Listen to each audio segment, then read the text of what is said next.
Bonsoir à tous, bienvenue dans votre nouvelle émission Éduc-Action, une émission créée dans le but de répondre aux besoins des élèves durant cette période de pandémie.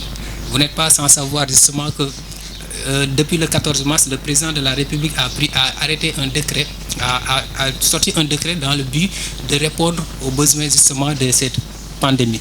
Et sur ce, vous n'êtes pas sans savoir aussi que les classes, les écoles élémentaires, moyennes, voire même secondaires, les universités ont été justement fermées dans le but de lutter contre cette Covid-19. Et sans plus tarder, j'aurai le plaisir aujourd'hui, dans cette nouvelle émission, qui, dans la mesure du possible, s'inscrit dans le cadre de répondre à vos besoins en termes de savoir, en termes de progression des enseignements, apprentissages pour le bien des élèves. Et sans plus tarder, je m'en vais juste vous rappeler donc ce qui est de la situation actuelle, parce qu'on est en période de guerre, comme l'a dit le président, et cette guerre s'inscrit aussi dans le cadre de répondre justement à l'éradication de cette Covid-19, qui est aujourd'hui un fléau mondial. Et sur ce, pour la situation actuelle du jour, comme on a tendance à le dire, en cette journée du 20 mars, bien entendu, vous vous rendez compte que le ministère de la Santé et de l'Action sociale, justement, nous a donné ce communiqué suivant du 20 avril, bien entendu, 2020. Donc, sur 281 échantillons, justement, il y a 10 cas qui sont revenus positifs. Donc, parmi ces 10 cas, il y a 5 qui sont en contact communautaire, comme on a tendance à le voir. Et ça, c'est très important à soulever. Et certainement, nous aurons l'occasion de revenir sur ça avec mon invité. Donc, et 5 cas aussi de contact suivis par les services du ministère de la Santé. Donc, ça veut dire qu'à ce jour, nous avons 377 cas ont été constatés comme positifs, dont 235 ont été guéris. Et 5 décès justement, et un évacué et 136 cas sous traitement. Donc, sur ce, et nous vous disons tout simplement de prendre vos dispositions, de respecter les gestes barrières, les mesures qui sont édictées par le ministère justement pour endiguer ce phénomène, en tout cas qui est inquiétant. Et sur ce, ces mesures justement vont nous permettre aujourd'hui de pouvoir répondre aussi aux besoins des élèves qui, dans la mesure du possible, sont en quête de connaissances. Que vous soyez élève, candidat à l'examen ou bien à l'intervalle, cette émission vous est destinée. Que vous soyez même particulier, cette émission justement vous est destinée. Et nous aurons l'occasion, en tout cas, à travers ces mesures justement, le fait de rester chez vous, nous allons nous déplacer pour vous rejoindre justement chez vous, en tout cas pour vous apporter la connaissance. Justement, la connaissance, le savoir, qui n'ont rien à voir avec aussi ce qu'on appelle le diplôme. Parce que quoi qu'il en soit, la connaissance doit être l'objet fondamental pour tout un chacun. Donc, creuser le savoir pour justement avoir des assises nécessaires pour répondre aux besoins de votre société. Et sur ce, j'aurai le plaisir de recevoir aujourd'hui un invité, un ami, M. Ndiaye. M. Ndiaye, bonjour. Oui, bonjour. Vous êtes professeur de français. Vous servez dans... Pratiquement dans le privé. Dans le privé.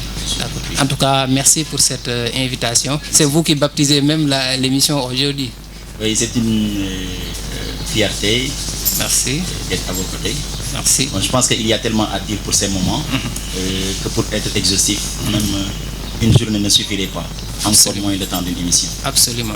En tout cas, nous sommes très très heureux vraiment de vous accueillir ici pour parler en tout cas avec les élèves. Et sur ce, nous vous disons tout simplement que pour nous aider, vous-même à vous aider, c'est si vous étiez dans la rue, allez retourner chez vous, restez dans vos salons, prenez par exemple votre téléphone, connectez-vous et tapez sur la barre de recherche Chami TV et vous verrez justement ce qu'on est en train de faire pour vous. Nous allons entrer en classe à travers nos canaux, nos plateformes digitales pour répondre à vos besoins. Nous allons retourner en classe aujourd'hui avec mon frère. Et sur ce, nous allons, l'objectif de cette première émission, s'inscrire dans le cadre de vous donner des conseils pratiques par rapport à ce qui vous attend justement.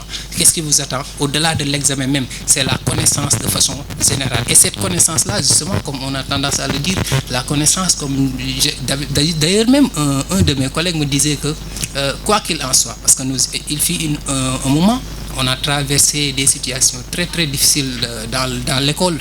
Dans l'école sénégalaise, il y avait des grèves, en tout cas, qui étaient récurrentes, mais n'empêche, on n'a pas on n'a pas arrêté les cours, il y avait examen.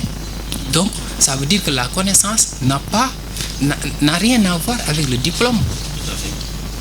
Tout à fait, M. Niang. Bon, permettez-moi, avant d'entrer dans le vif du sujet, de lancer juste un message.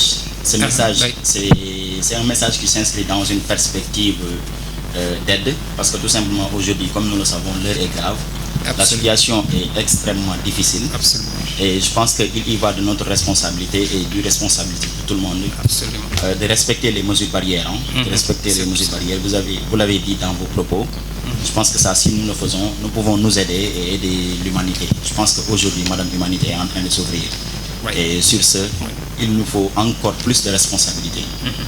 Et je ne pourrais pas entrer dans le vif du sujet sans autant aussi vous encourager. Merci. Je pense que Corneille le dit dans le site, aux âmes bien nées, la valeur n'attend point le nombre des âges. Absolument. Effectivement, il ne s'agit pas d'être jeune, parce que tout simplement je suis jeune et que je ne dois pas avoir la connaissance, ou bien je n'ai pas mon mot à dire. Aujourd'hui, on est dans un monde de compétitivité, on est dans un monde où ce sont les jeunes qui sont l'avenir de demain. Et je pense que Mandela l'avait dit, l'éducation est l'arme la plus puissante pour bâtir une nation. Absolument. Et je pense que c'est sur cette base-là que vous avez créé votre émission. Et je pense que c'est une émission méritoire. Méritoire parce que tout simplement ça s'inscrit dans une ambition formative. Méritoire parce que tout simplement ça s'inscrit dans une théorie constructive. Et je pense que nous le développons souvent dans les salles de classe. La théorie constructiviste, c'est une théorie qui met l'élève au cœur de l'apprentissage. Absolument. Je pense que quand on entrera dans le vif du sujet, on aura encore davantage. En tout cas, merci pour ce compliment. Vous connaissant en tant que jeune très conscient par rapport à l'avenir du pays, oui, cette émission, comme pour rappel tout simplement, c'est un concept qui a été créé pour répondre aux besoins des élèves. Bon nombre d'invités vont passer à travers ce plateau pour apporter des cours, des directives et des conseils pratiques, voire même des prestations, si vous voulez, pour aider les élèves aujourd'hui confinés. Et ce confinement, comme je l'ai dit tout à l'heure, va nous permettre de toucher tout un public. Et nous en profitons pour dire tout simplement que restez chez vous et nous allons, comme on a l'habitude de le dire, parce qu'il fait l'effort de guerre, parce que tout simplement quand on quitte sa maison, malgré les dangers qui nous guettent, pour aider des enfants, des élèves, des candidats à l'examen, moi je me dis que ça vaut le coup parce que c'est l'effort de guerre. C'est ce qui nous a motivés en tout cas pour mettre en place cette émission-là. Donc sans plus tarder, nous en profitons pour rappeler un peu. Vous pouvez participer dans cette émission en appelant au 77 521 12 18. 77 521 12 18. Donc, M. Ndiaye, en tant qu'élève, là aujourd'hui je suis à la place de l'élève, il y a un problème qui souvent qu'on constate dans nos classes. Parce que naturellement, le plus souvent, vous tenez des classes d'examen. Donc souvent, on voit que certains élèves font des choix. Ils se disent que moi, je vais choisir la dissertation et je vais me concentrer exclusivement sur la dissertation. Par contre, d'autres, le résumé ou le commentaire. Quel conseil? C'est un choix très dangereux, M. Ignan. Un choix très dangereux, j'ose le dire, parce que tout simplement, on prépare l'élève pratiquement à tout. On prépare l'élève pratiquement à tout. Bon, souvent, on a tendance à le dire, on le voit même, les élèves choisissent la dissertation au détriment du commentaire. Ou bien on choisit le commentaire au détriment du résumé, ou bien si on aime le plus souvent la facilité, on choisit le résumé. Moi j'ai tendance à dire à mes élèves, vous fuyez la dissertation pour aller vers le résumé, alors que le résumé c'est le petit frère de la dissertation. Ce qui veut dire donc que le professeur en classe il prépare tout. Donc le tout est préparé, on prépare la méthodologie de la dissertation, on prépare la méthodologie du commentaire et on prépare aussi la méthodologie du résumé. Ce qui veut dire donc aujourd'hui l'élève qui fait son choix sur la dissertation, il limite ses chances. Ses chances sont très limitées. Parce que le plus souvent, c'est ça qui arrive. L'élève se prépare pour la dissertation. Par exemple, je prends l'année dernière. Beaucoup d'élèves ne s'attendaient pas à un sujet parlant du théâtre. Et pourtant, on l'a fait en classe. Mais les élèves ont des choix, ce qui est très dangereux, j'ose le dire. Ils ont préparé la dissertation. Arrivés au baccalauréat, on leur propose un sujet qui parle du théâtre. Ils n'ont pas les arguments plausibles, ils n'ont pas les arguments loisibles qui leur permettent d'appréhender le sujet. Ils vont se fourrer vers le résumé. Ce qui les élimine d'office. en termes de commentaires. C'est ce que je peux l'appeler. Donc voilà, je pense que c'est un choix, je l'ai dit, c'est un choix très dangereux. Quand on est élève, on doit se préparer à tout. Je pense qu'Einstein l'avait dit, je n'enseigne rien à mes élèves. Je les mets seulement dans les conditions de découverte et d'apprentissage.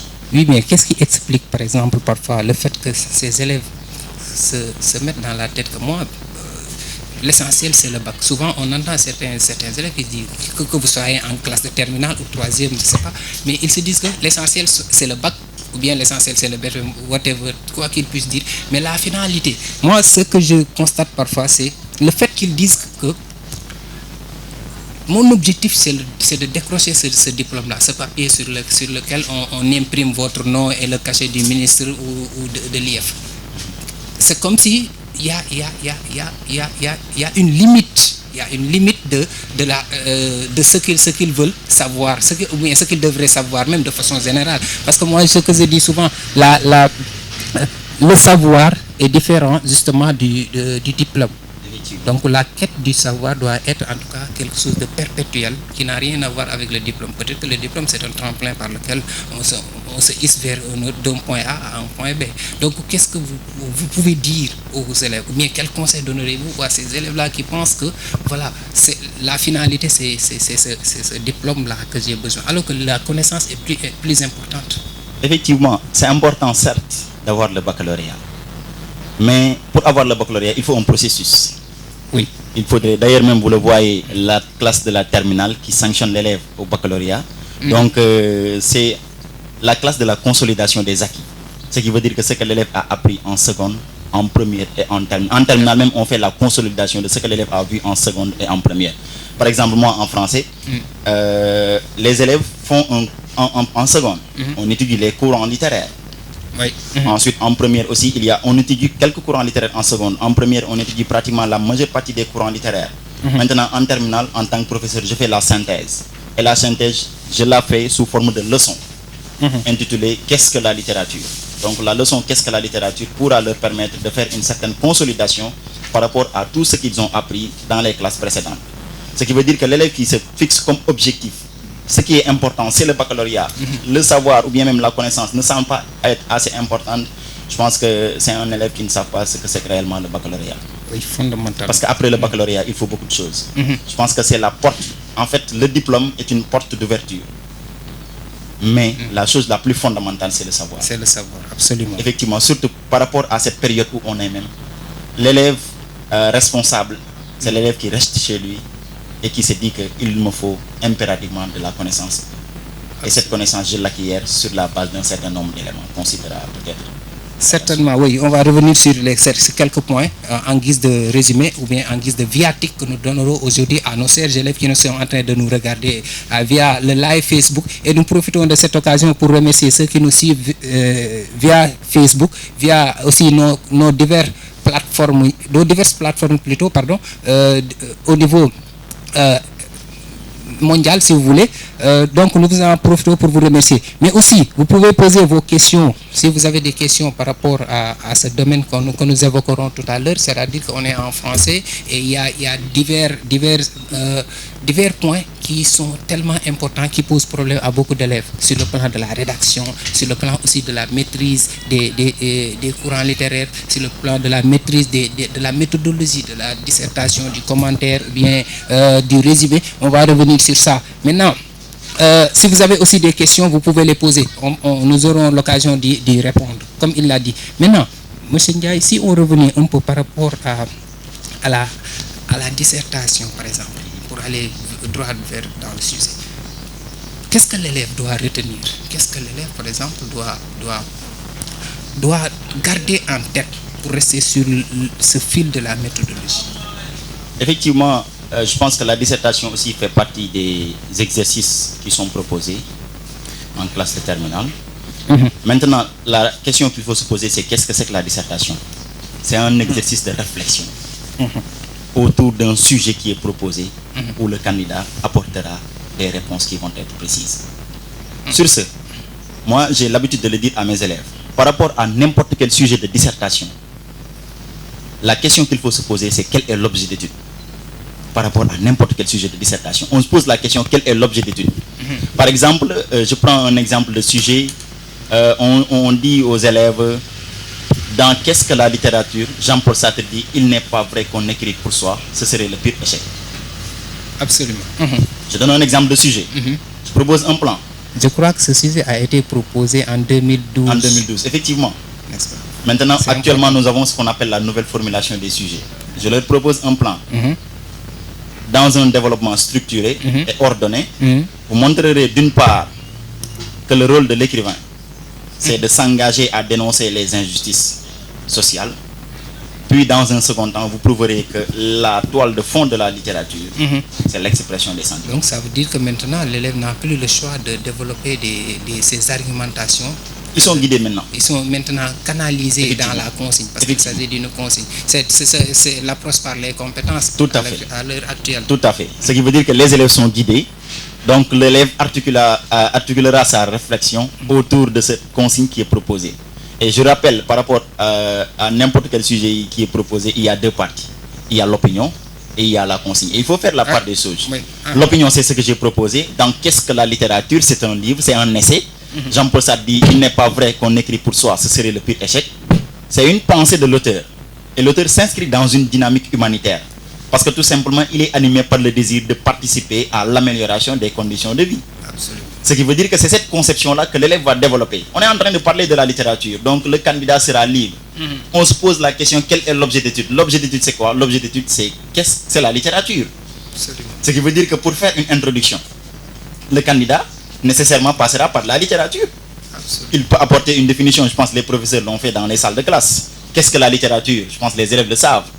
Il y a une définition de la littérature, mais il y a une définition dont nous tombons d'accord. On définit la littérature comme l'ensemble des productions écrites ou orales, fondées sur une langue et comportant une dimension esthétique. Mais moi, je dis à mes élèves que c'est une définition laconique. Parce que quand on avait demandé à Flaubert qu'est-ce que c'est que la littérature, il a dit c'est la représentation de la société. Déjà. Ce qui veut dire que la littérature, c'est tout. C'est tout. Donc, ce qui veut dire, au regard de l'évolution de l'art, il s'avère que parmi tous les domaines de créativité, la littérature est devenue le moyen le plus efficace de vulgarisation ou de promotion d'une pensée, d'une doctrine ou d'une idéologie. Absolument. Maintenant, c'est en tenant compte de cette considération que l'écrivain, soucieux d'imiter la nature, d'explorer les méandres de l'imagination, de manifester sa vie intérieure ou bien de prendre position, va faire usage de toutes les ressources de la langue à bon escient pour essayer de composer l'univers de la création ou bien de l'ordonner même. Maintenant, par rapport à cela, le candidat donnera une définition de la littérature. Après avoir donné une définition d'ordre général, surtout au niveau de l'introduction, il faut une définition particulière qui puisse canaliser le sujet. Après la définition particulière, il peut proposer maintenant une citation du sujet. C'est dans cette perspective que s'inscrit le sujet, ou bien c'est dans ce paradigme que s'inscrit notre sujet. Par la suite, il va y avoir une reformulation, mais elle est subsidiaire. Si la reformulation pose problème, le candidat peut s'en passer. Subsidiaire, vous voulez dire? Elle n'est pas obligatoire, pas trop obligatoire. Facultative. Elle est facultative, tout à fait. Parce que parfois, on demande au candidat, si le candidat n'est pas en mesure de pouvoir reformuler le sujet, à qui s'en passe. Si vous reformulez le sujet et y faire 3 fautes à l'intérieur, ça veut dire que vous avez raté la reformulation. Et pour moi, pour un élève de la terminale, il faut être surtout un élève de la terminale, être en mesure de pouvoir reformuler les sujets. Absolument, c'est et ça. après, vous dégagez votre problématique et vous proposez un plan. Et si possible, reformuler le plan qui est proposé. Je crois que les explications sont très très claires. Certainement, les élèves qui nous suivent via le live Facebook, il faut en profiter. Parce que tout simplement, comme on dit, il ne faut pas s'attendre à ce que, justement, puisqu'on a assez de temps, parce qu'avec le confinement, on peut en profiter pour se ressourcer davantage. C'est la raison pour laquelle cette émission est créée. Donc je rappelle que vous pouvez appeler, si vous êtes au Sénégal, vous pouvez appeler au 77 521 12 18 pour participer à l'émission. Je rappelle que cette émission aussi est ouverte à tous les acteurs du système.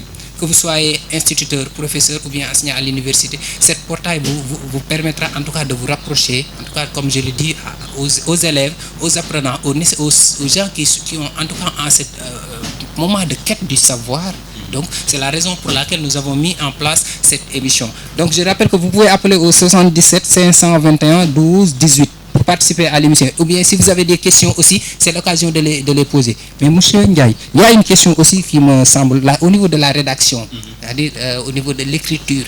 Parce que souvent, vous voyez des élèves qui ont de très bonnes idées, mais souvent, au niveau de la rédaction, il y a des couacs, il y a des coquilles. Quelle solution? Effectivement, on rencontre ces genres de choses dont vous dites. Effectivement, nous les rencontrons, surtout lorsque nous faisons la correction des copies. Tu te rends compte que l'élève comprend le sujet, mais sur le plan formel surtout, il n'y arrive pas. Je pense que la méthodologie de la dissertation en résume tout. Ça veut dire que les disciplines outils comme la grammaire, l'orthographe, la conjugaison jouent un rôle très important. Tout à fait même, parce que l'élève, il fait une production. Et au niveau de la production, se sentira les éléments dont vous venez de citer. Ce qui veut dire que, je rappelle, surtout par rapport à la situation actuelle, il serait intéressant pour les élèves d'aller lire les œuvres au programme. De lire, et au-delà même des œuvres au programme, de faire de la lecture tous les jours. Oui, la lecture, c'est la clé du savoir, comme on dit. Tout à fait même. Donc, l'élève qui veut avoir une bonne production, certes, le professeur, il fait un cours en classe, mais le cours est trop superficiel. Il faut que l'élève puisse creuser. Il faut que l'élève puisse aller faire des recherches. Qu'il fait de la lecture pour pouvoir véritablement rendre plus explicite et rendre plus attrayant son travail. Parce que la dissertation, surtout, c'est un débat. Et on gagne un débat par des arguments. Oui. Et il faut que l'élève ait les arguments nécessaires pour pouvoir convaincre le lecteur-correcteur. Ce qui veut dire qu'en cette période, je fais appel à tous les élèves et je leur demande d'en profiter. Bon, le conseil que je donnerai, c'est tout simplement, au niveau de leur maison, qu'ils créent un espace de travail. Après avoir créé l'espace de travail, l'élève détermine un emploi du temps. Et si souhaitable, 2 fois 3 heures. Ça veut dire l'élève commence l'apprentissage à partir de 9 heures jusqu'à midi.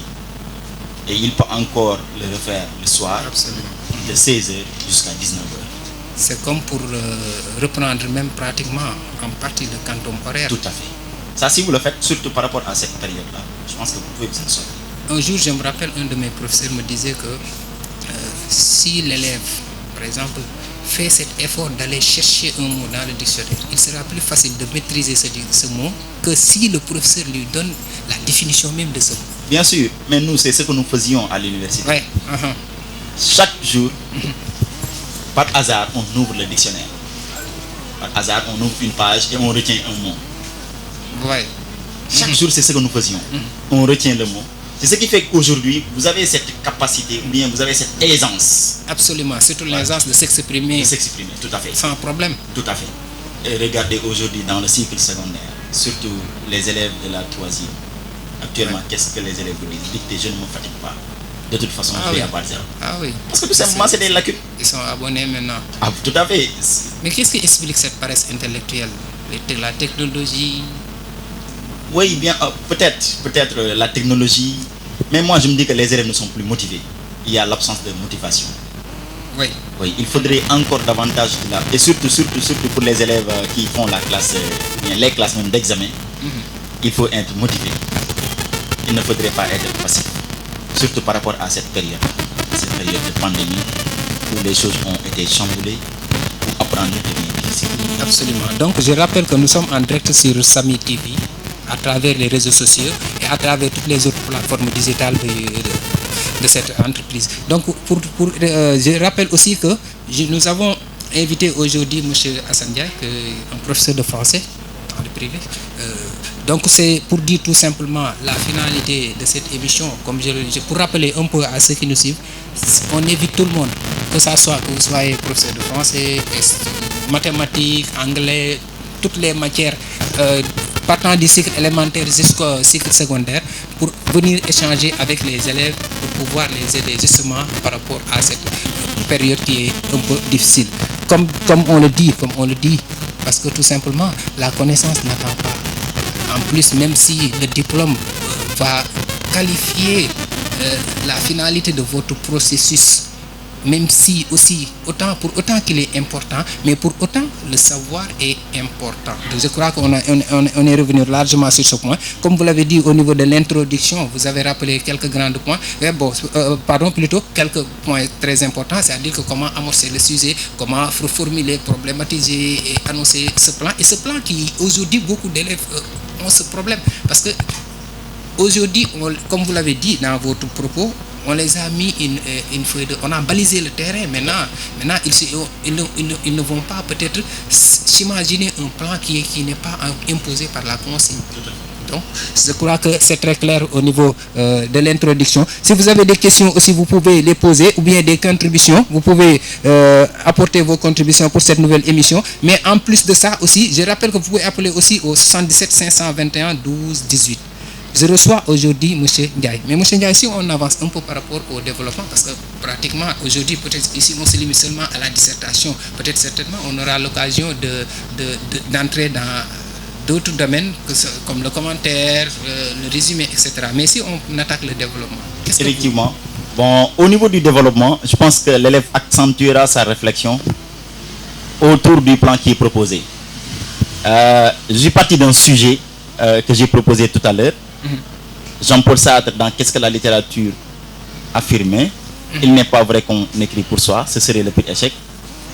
Le plan, j'ai dit dans la première partie, vous allez montrer que l'écrivain est animé par le désir d'améliorer les conditions de vie de la société. Ce qui veut dire que ce sera la thèse, la première partie que l'élève développera. Et souvent en français, cette première partie est en congruence avec la pensée de l'auteur.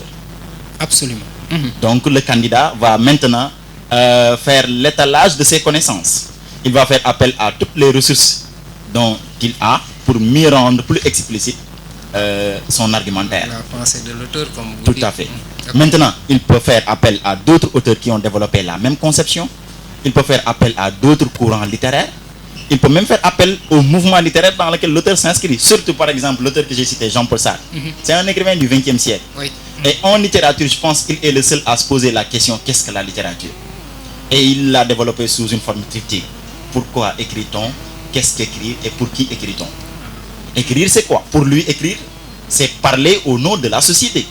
Pourquoi il écrit? Parce que tout simplement, moi je le dis en classe, un écrivain, il écrit parce que tout simplement, il est dans une situation délicate, de telle sorte qu'il ne peut faire rien d'autre qu'écrire.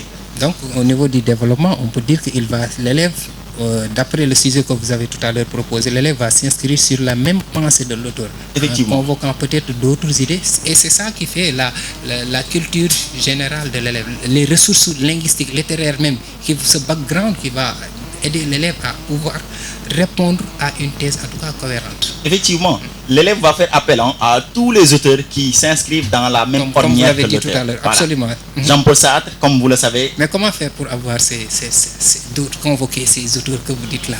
Bon, ce sera assez difficile de le dire, mais le plus important... Parce que vous pensez à la culture générale. Effectivement, l'élève doit avoir cette culture générale. Effectivement, monsieur Niang, l'élève doit avoir une importante culture littéraire. Mais qu'est-ce qui donne cette culture littéraire? Voilà, c'est ça la question. C'est la lecture.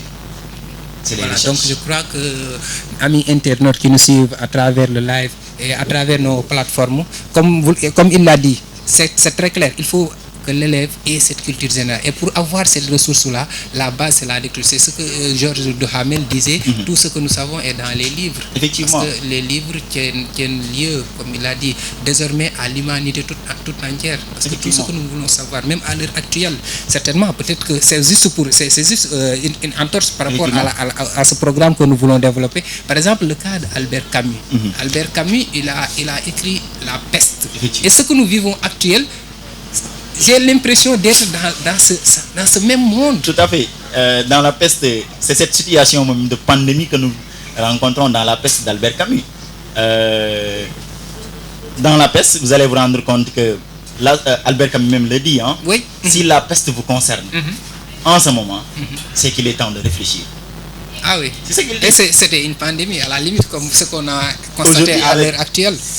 C'est juste peut-être pour dire que tout ce que nous savons et dans les livres, ça revient à inciter les élèves à creuser davantage le savoir ou bien à chercher le savoir dans les bouquins, quelle que soit sa nature. Donc je crois que lire, c'est important, comme on le dit. Donc qu'est-ce qu'il faut maintenant dans ce monde en mutation, où la technologie, peut-être entre guillemets la pauvreté ou bien la quête de survie qui règne à l'heure actuelle dans notre société, comment maintenant trouver des canaux ou bien des temps, des moments de lecture ou bien de creuser du savoir pour en tout cas accroître ses connaissances? En tout cas, quand on se dit élève, ouais. La chose la plus fondamentale, c'est l'apprentissage. Ah oui. Et pour que l'élève puisse avoir une importante culture littéraire, je le dis, il faut qu'il passe par la lecture. Déjà. Vous avez cité tout à l'heure le cas de Georges Duhamel, il l'a dit, lire un livre, c'est apprendre par soi-même. Ce qui veut dire donc que lorsque, certes, on est dans des conditions extrêmement difficiles, on est dans un monde de compétitivité où on est à la recherche de la survie.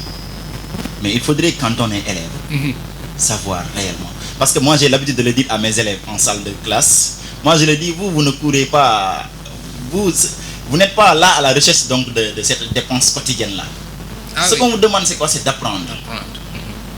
Donc, mettez-vous-y à partir de ça. Et apprendre, surtout quand on est élève, c'est ce que j'ai souvent, je le dis que c'est quelque chose qui est tellement jaloux. Effectivement. C'est comme la lutte, entre guillemets. Je veux dire par là, si vous faites de la lutte par exemple et que vous ne passez pas votre temps à s'entraîner, à faire toutes ces activités qui vous permettent de maintenir la forme d'Odanken, comme les Mayag di wax man ngay dan à la limite.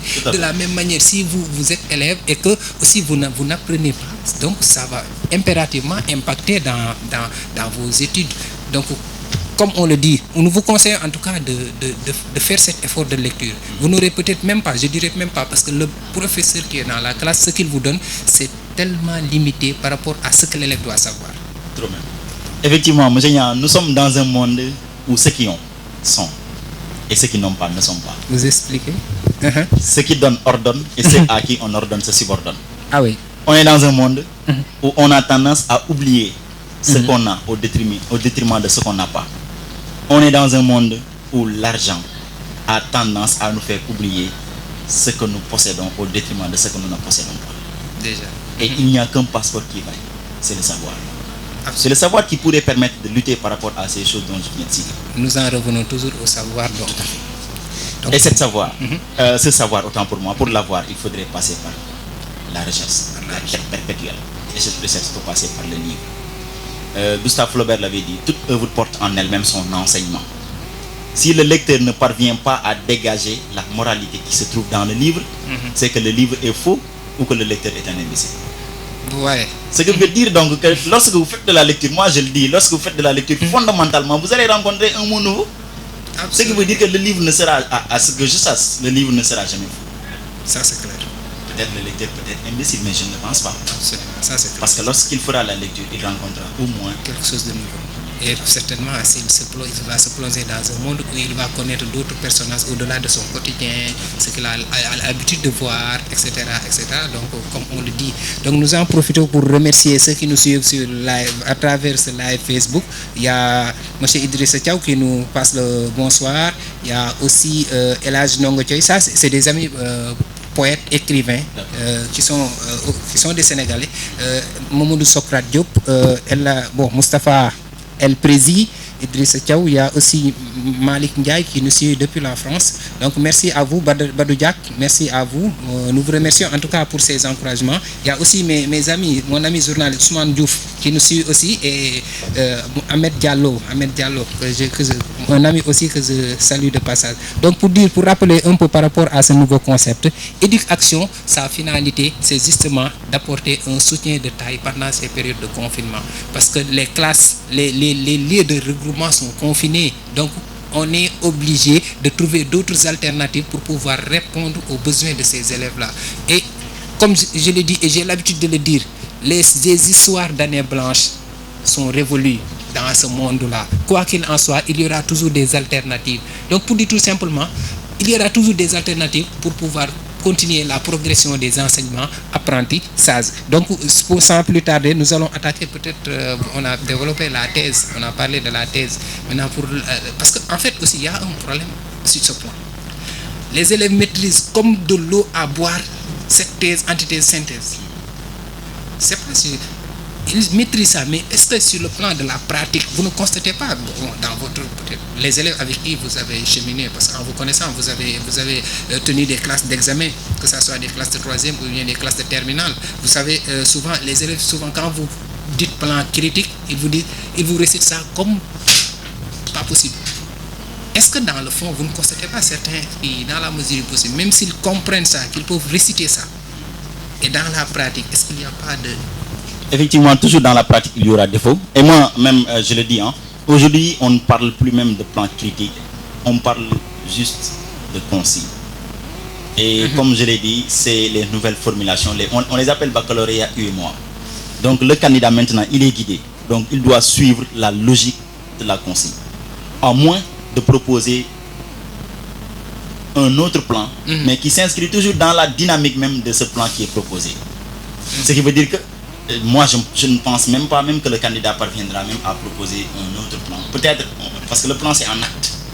Maintenant, il peut passer par ces actes-là pour rendre plus explicite sa conception. Par exemple, on parle de cette première partie de la littérature qui peut permettre de participer à l'amélioration des conditions de vie. Mais quelle est cette littérature qui peut participer à l'amélioration des conditions de vie? Donc, le candidat, maintenant, il a un choix. Mais il a même des choix à faire. Dans la première partie, il articulera toute sa réflexion autour donc de cette conception-là, qui est la participation à l'amélioration des conditions de vie. Maintenant, il peut convoquer d'autres auteurs différents de Jean-Paul Sartre dont j'ai cité. Par exemple, je peux prendre comme exemple Victor Hugo, un écrivain français du 19e siècle, une figure emblématique, né en 1802 et mort en 1885. Il a publié un excellent livre intitulé Les rayons et les ombres en 1840. Dans les rayons et les ombres, il a dit: Dieu le veut, dans les temps contraires, chacun travaille, chacun sert. Malheur à qui dit à ses frères: je retourne dans le désert. Une certaine manière pour l'auteur de faire appel à tous les écrivains, surtout les poètes, de participer à l'amélioration des conditions de vie. Parce qu'il l'a dit, être homme est facile, mais être un homme est difficile. On est un homme par le biais d'un certain nombre de critères. Je pense que être homme, c'est incarner un faisceau de qualité. Qualité morale, qualité physique, qualité intellectuelle, qualité comportementale. Ce qui veut dire que cet homme-là va participer à l'amélioration de sa société. Et je pense que c'est ce qu'il a fait Victor Hugo. Il a beaucoup participé à l'amélioration des conditions de vie de la société de son époque. D'ailleurs même il le disait, le poète véritable doit contenir la somme des idées de son temps. Ce qui veut dire que lorsque je suis poète, je dois être animé par le désir, par la volonté d'améliorer les choses. Je dois être animé par l'engagement même dont on parle, le concept d'engagement dont on parle.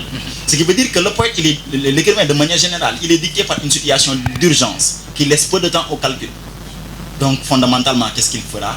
Il prendra sa plume et il va s'engager à dénoncer toutes les injustices qui pervertissent sa société. Certainement, nous aurons l'occasion de revenir sur les fonctions de la littérature ou bien de quelque genre, mais allant dans ce sens-là. Parce que ce que vous dites là, tellement, je sais que ça me séduit moi-même, en toute franchise, mais ça séduit tellement les internautes ou bien les élèves qui vont certainement regarder l'émission peut-être plus tard. Mais comment faire pour pousser l'élève à charmer l'élève à son sens, où il va maintenant savoir que, vous savez, comme j'ai l'habitude de le dire, avoir les connaissances et savoir les utiliser au bon moment, ça c'est de l'art, c'est du beau. Maintenant, ces élèves peut-être qui nous regardent, sachez que nous sommes là en tout cas pour vous aider à comprendre l'importance des études. Donc vous étiez sur un point qui est très très important, c'est-à-dire au niveau peut-être de la thèse, n'est-ce pas, par rapport à l'approfondissement, ça c'est des approfondissements que vous donnez, et ça c'est le background de l'élève, c'est-à-dire sa culture générale. Donc il va toujours s'inscrire au niveau de la thèse dans peut-être quelles que soient les autres conceptions des autres auteurs qu'il convoque, si je comprends bien d'après vos explications. Ils vont peut-être parler de la même chose, les auteurs vont parler de la même chose. Donc, comme on le dit, la thèse, il faut s'inscrire comme dans la pensée de... Effectivement, on fait appel à tous les auteurs qui s'inscrivent dans la philosophie de l'auteur. Dans la philosophie de l'auteur. Donc, au niveau de l'antithèse, parce que souvent aussi, là-bas aussi, ça nous permettra de bifurquer un peu sur ce point-là. Au niveau de l'antithèse, vous voyez, la thèse, si vous dites oui, l'autre, on dit non. Est-ce que c'est ça? Ce qui est dangereux. Ah bon? Par exemple, je dis, thèse, j'étais à Dakar. Antithèse, je n'étais pas à Dakar. Il y a une part de vérité, il y a une part de fausseté. Thèse, j'étais à Dakar. Je dis la vérité et je ne dis pas la vérité. Tout à fait. Thèse, je dis, j'étais à Dakar. Mais antithèse, en allant à Dakar, peut-être je suis passé par Thiaroye. C'est plus compréhensible. C'est logique ça. Tout à fait, c'est ça en fait. Au niveau de la thèse, on dit oui.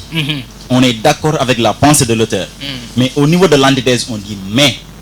Même si la littérature, ce qui veut dire que là-bas même le candidat va faire appel, d'abord après avoir terminé son argumentation, il va faire une conclusion partielle. Déjà. Il conclut partiellement. En un mot, nous nous apercevons que l'essence de la littérature s'inscrit parfaitement dans une ambition humanitaire. Parce que l'écrivain, dans son sens intégral, s'inscrit dans une ambition humanitaire. Parce qu'il veut corriger les défauts de la société. Mais, même si la littérature, ou bien même si l'écriture s'inscrit dans une ambition humanitaire, il n'en demeure pas moins que d'autres lui octroient une dimension narcissique. Ça, c'est, comment on appelle ça? La transition. Dans le jargon de la méthodologie, c'est voilà. Ça la transition. La transition, la phrase de transition. Donc, ça veut dire qu'après la thèse, il y a la conclusion partielle. Après la conclusion partielle, il va y avoir une phrase de transition qui va permettre d'aller dans la deuxième partie du sujet qui est proposé. D'accord, d'accord. Donc ça veut dire que c'est ça qui boucle cette première partie. Voilà, ce qui veut dire que lorsque vous, lecteur-correcteur, vous avez la copie, automatiquement vous pouvez déterminer la personnalité de l'élève.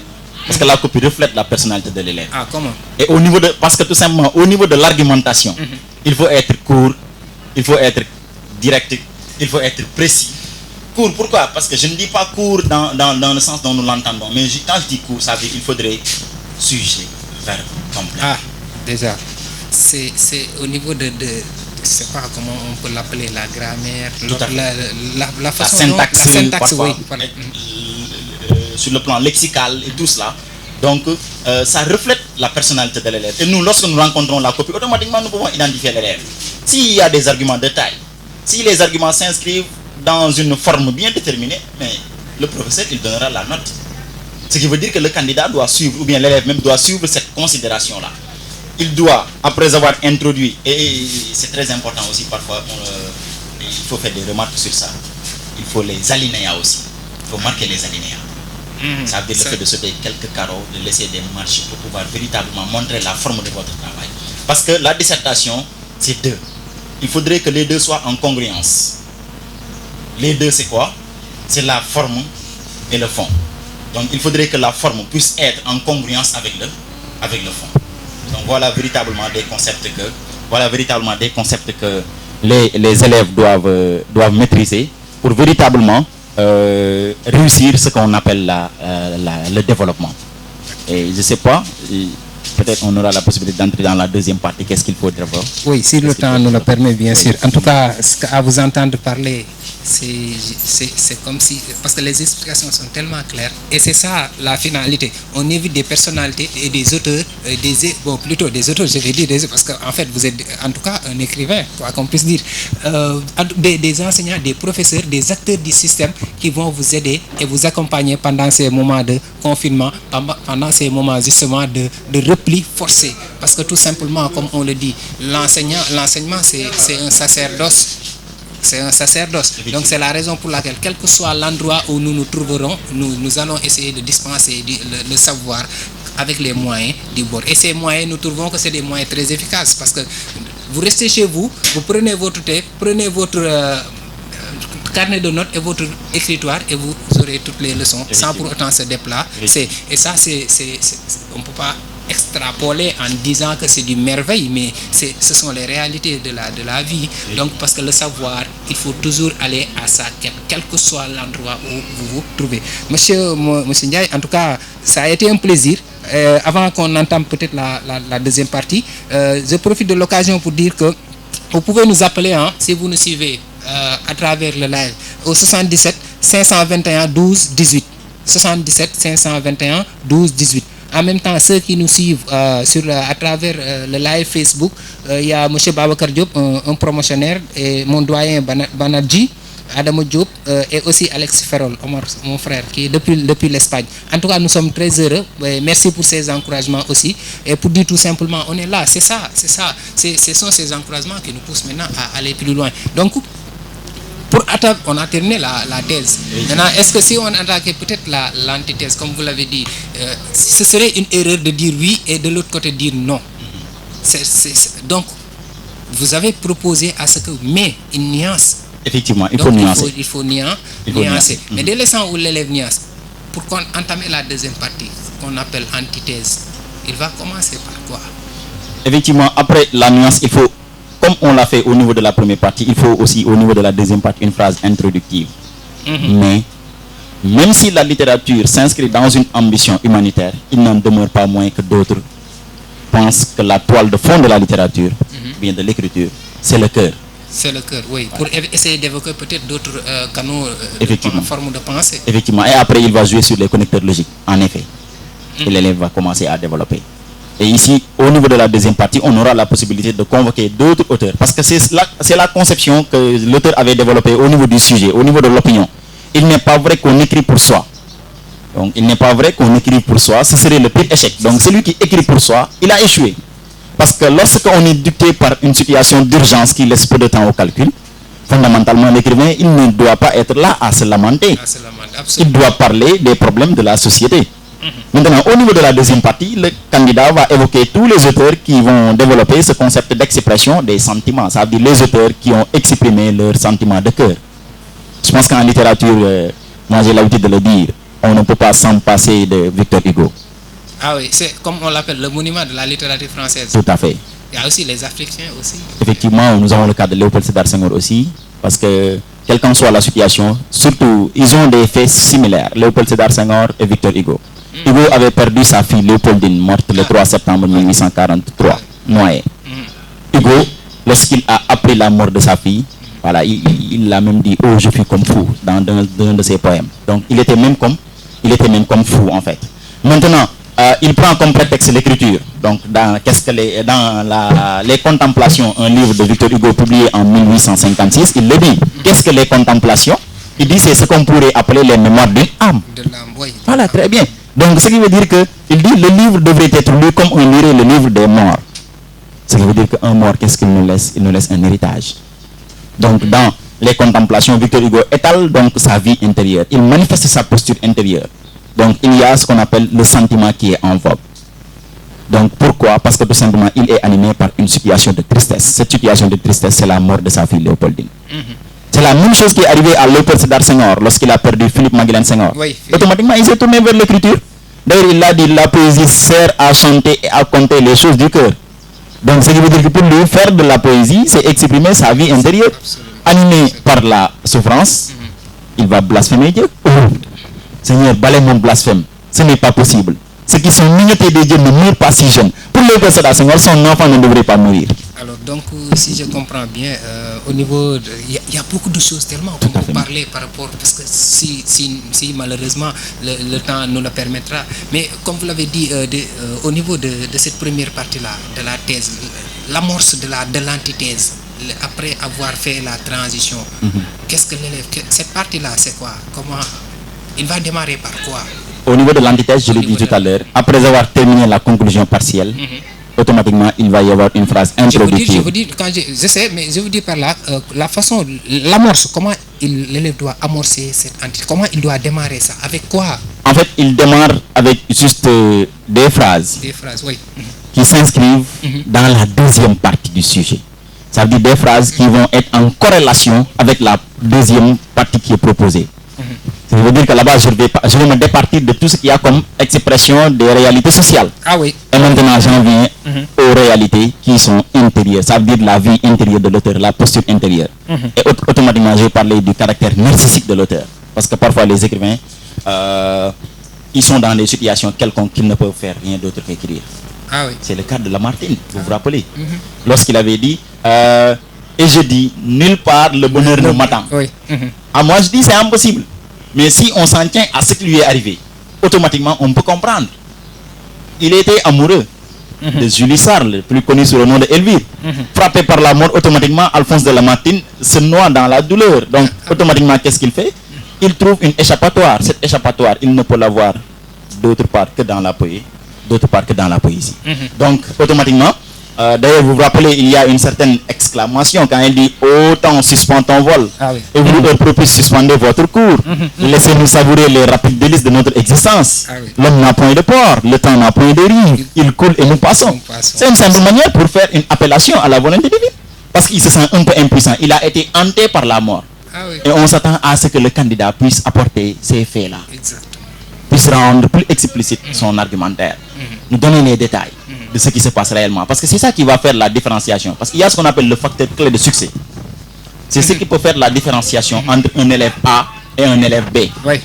L'élève A viendra te dire, oui, la littérature, c'est l'expression des sentiments. Oui, on est d'accord, mais c'est superficiel.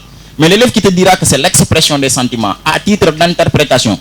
D'ailleurs, même souvent, on a tendance à le donner au niveau des consignes à travers une argumentation rigoureuse et des exemples accommodés. Ah oui. Ce qui veut dire que les exemples doivent être accommodés. Les exemples doivent être précis. Les exemples doivent être loisibles et plausibles dans le but de donner donc une certaine importance par rapport à ce que l'élève va dire. Ah oui. Donc, à vous entendre, on en revient toujours quelque part à la consigne qui est un facteur très important à prendre en compte. Donc, ça, en tout cas, mesdames, messieurs, très chers internautes et très chers apprenants, cette émission est pour vous.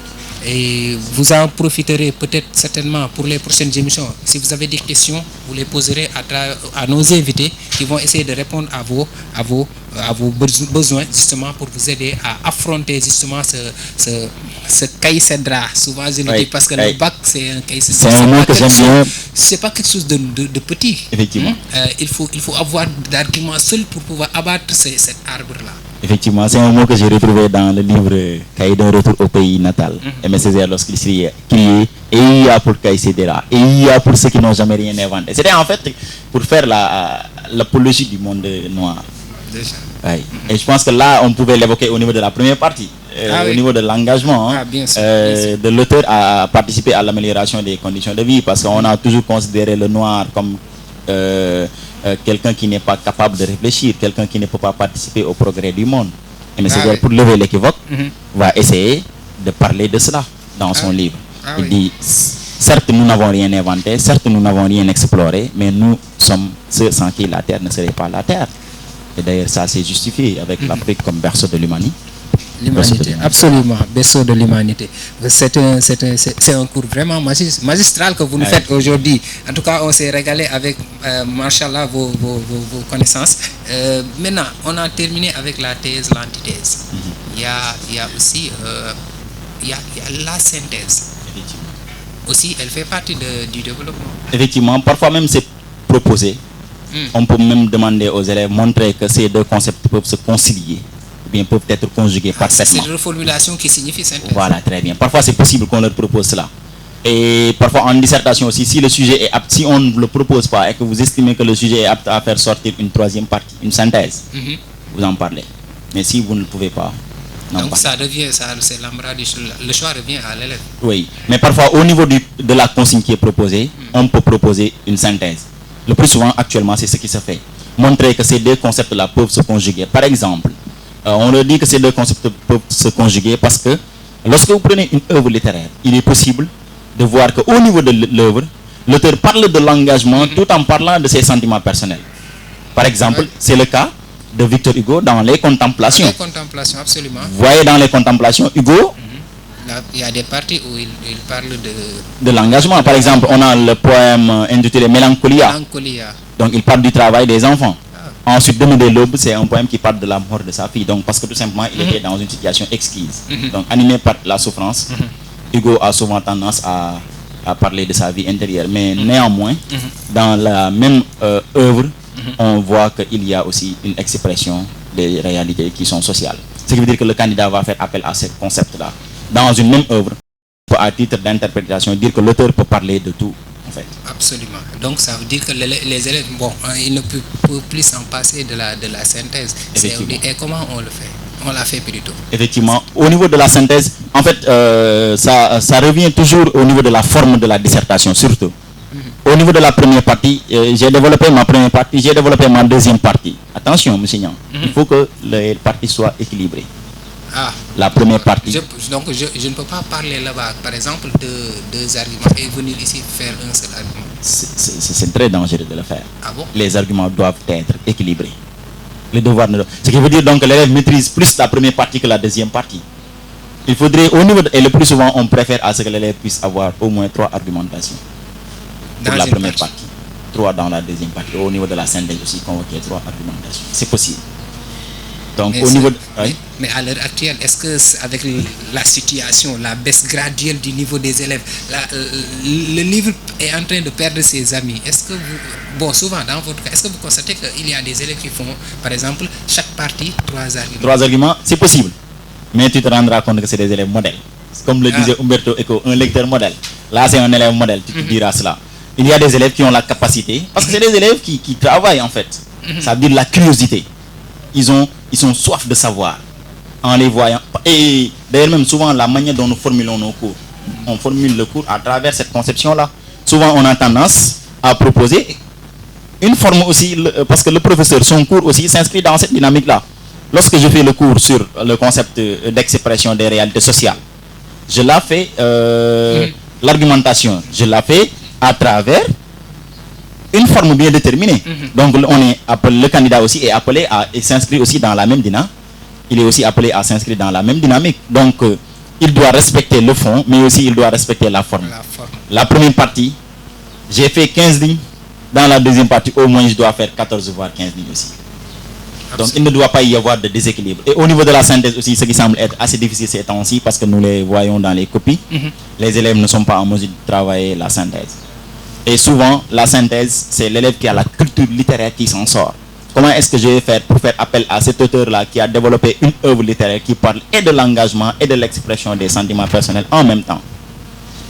Souvent, le professeur ne peut ne pas en parler en classe, mais il y va de l'élève, d'aller faire des recherches et d'aller à la conquête donc, de ce savoir. Donc, synthèse, bon, ça veut dire essayer de faire une... Voilà, c'est une manière de montrer que les deux fonctions ne sont pas antinomiques, ça veut dire qu'ils ne sont pas opposés. Elles ne sont pas opposées, autant pour moi. L'expression des sentiments personnels et l'expression des sentiments collectifs ne sont pas opposés. C'est bien susceptible d'être développé dans la même œuvre. D'ailleurs, souvent aussi, bon, je vais faire une petite digression. Dans le roman aussi, c'est la même chose. Au niveau de la première partie, on peut parler de roman comme fiction. Au niveau de la deuxième partie, on peut parler de roman comme fruit de la réalité. Mais dans la synthèse, on va dire que le roman peut concilier les deux à la fois. Fiction et réalité vont de pair dans une œuvre romanesque.